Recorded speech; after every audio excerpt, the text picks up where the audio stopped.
This is the second stop in my first trip outside the EU member states. For me, it was a priority to come here very early on in the mandate to reinforce our support for Albania and also to reinforce the geopolitical nature of this new Commission. As you know, for us, enlargement and the Western Balkans is a priority. We want to increase our presence here. We want to have more influence here. We want to be an even more important partner for this region. And for this, I will be working very hard and tirelessly with the Prime Minister to make this happen. We still consider the report of the previous Commission on Albania to be valid. So we still consider Albania to be ready to open accession negotiations. And we will be working to make this reality still before the Zagreb summit of this May. The Commission will come with a set of new proposals based on 3 pillars. The first is going to come already this month. This is going to be a new methodology when it comes to the handling of the accession negotiations. We have to understand that the failure in October to open the accession negotiations were also related to concerns on the side of the member states, of some member states, and we have to look into very carefully to these concerns.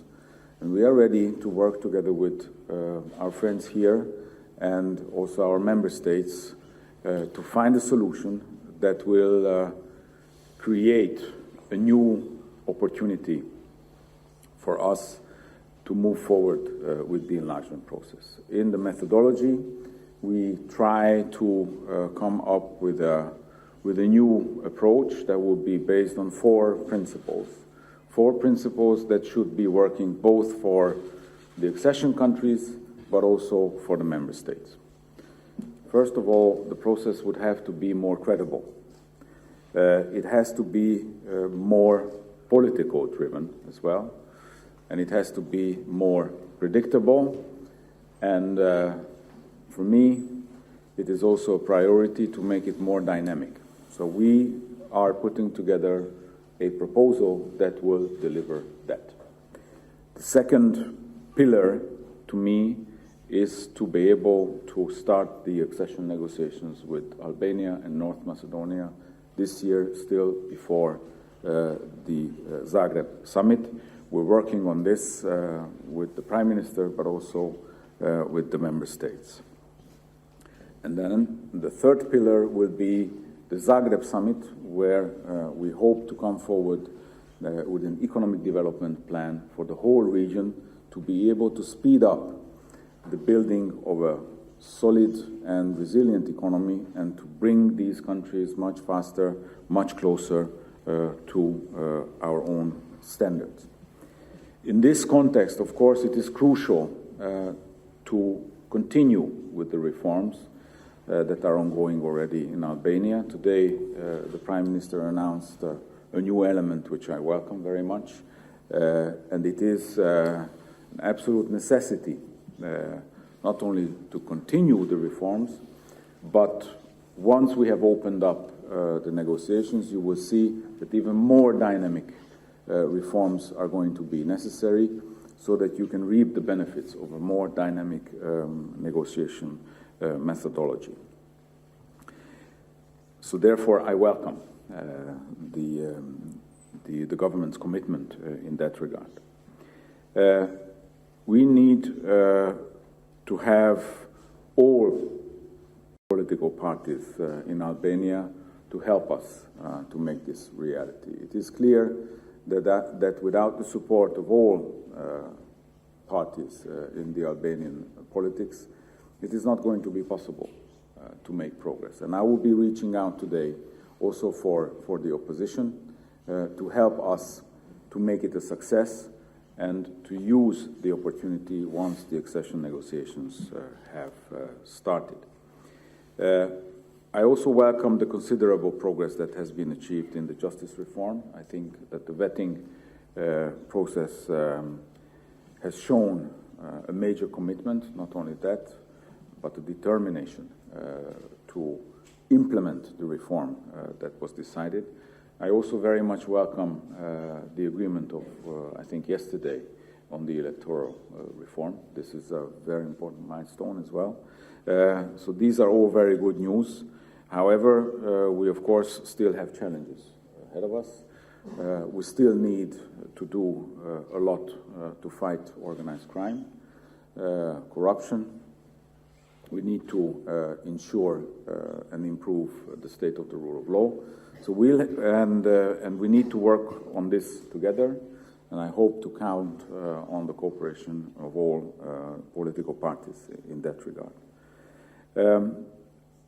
When it comes to praising, I also have some good news I'm sharing with you now, which is that given the very good performance of Albania in relation to the use of pre-accession funds, I have been able to request from the European Parliament, which is the budgetary authority, to release 28 million euros as a so-called performance reward, which should be with you very soon. I have positive news from the Parliament side, but still they need to run their own processes to be able to approve that.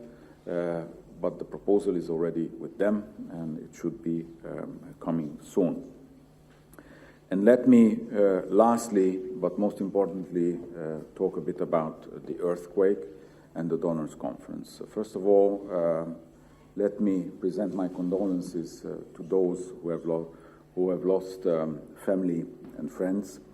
And let me reassure you that we are standing by Albania, and we will continue to help in whatever we can.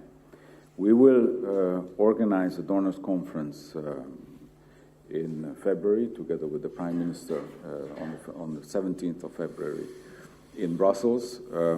Ursula von der Leyen, the President of the Commission, will be hosting and opening the conference. We attach great importance to the donors conference. We will be reaching out to all UN members, but also all the international financial institutions and international organizations to come and contribute. And so do we plan to contribute with a significant contribution ourselves.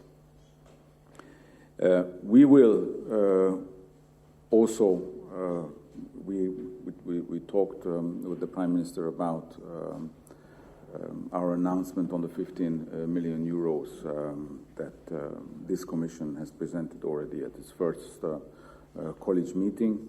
I understand that the implementation of that contribution has already started, and we will see to it that it will be there very quickly on the ground and helping people on the ground instantly. From here, we are going with the Prime Minister to Durrës to visit the sites, so that I also get my personal impressions of what has happened, and we will continue the day with meetings with the President, also members of the opposition. So I'm reaching out to all Albania with these messages. And Prime Minister, once again, thank you very much for having me. Thank you very much for inviting me. Današnjo dan je radio televizija Šiptar. Predsednik je to funkcionarij, da